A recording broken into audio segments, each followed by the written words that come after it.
ng balita na may bago na namang larong kagigiliwan ng ating mamamayan. Ito ay ang Bullseye Aim It High. Your mission? Race against the clock with each toss of the eye. Your challenge? Aim directly at the target while answering on-the-spot questions correctly. In just 5 thrilling minutes, across 4 levels of increasing difficulty, see how far can you harness your attention, memory, and visual perceptions. Remember that there's no room for game farts in this game, so beware with the ads be ever in your favor. Objectives. First is to assess how well the players divide their attention. Second is to test the vocabulary and arithmetic skills. And lastly is to analyze the distance of target through depth perception. Maglalagay ng eye patch ang players.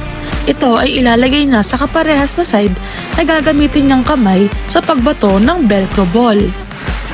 Siya ay tatanungin ng set of questions mula sa level 1 hanggang sa level 4. Ito ay may katumbas na puntos bago mag-proceed sa next level. Siya ay tatanghaling panalo kapag naabot niya ang 250 points bago pa man matapos ang oras na ibibigay sa kanya.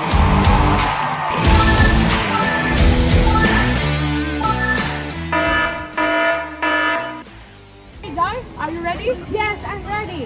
Okay, 5 minutes on the clock. Your timer will start now. What is S long P? SIP, What is 8 plus 9? 70, What is the synonym for sad? lonely, What is 10 times 2? 20. Ating niyang saksihan ang pagwawagi ng isa nating manlalaro.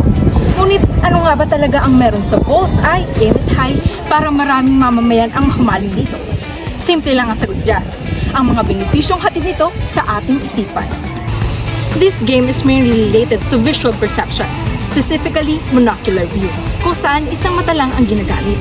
Ang visual perception ay ang kakayahan natin upang bigyang kahulugan ang mga nakikita natin sa ating paligid. Kasama na riyan ang kanilang size at distance mula sa atin. Furthermore, the game challenges the ability of the players to pay attention to two things at the same time. Meaning, their attention will be divided dahil kailangan nilang masagot ang mga tanong habang binabato ang ating target.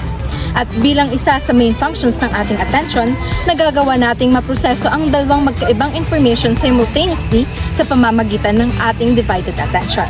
Dahil dito ay nai-improve ang ating cognition at multitasking abilities. Lastly, the player's thinking and language skills will be tested when playing this game because it includes both vocabulary and mathematical questions. Kaya ano pang hinihintay mo? Come and join us to have a chance to flaunt your math technique and unbook a vocable brain as an eye-catching target awaits. Truly a 10 out of 10 game.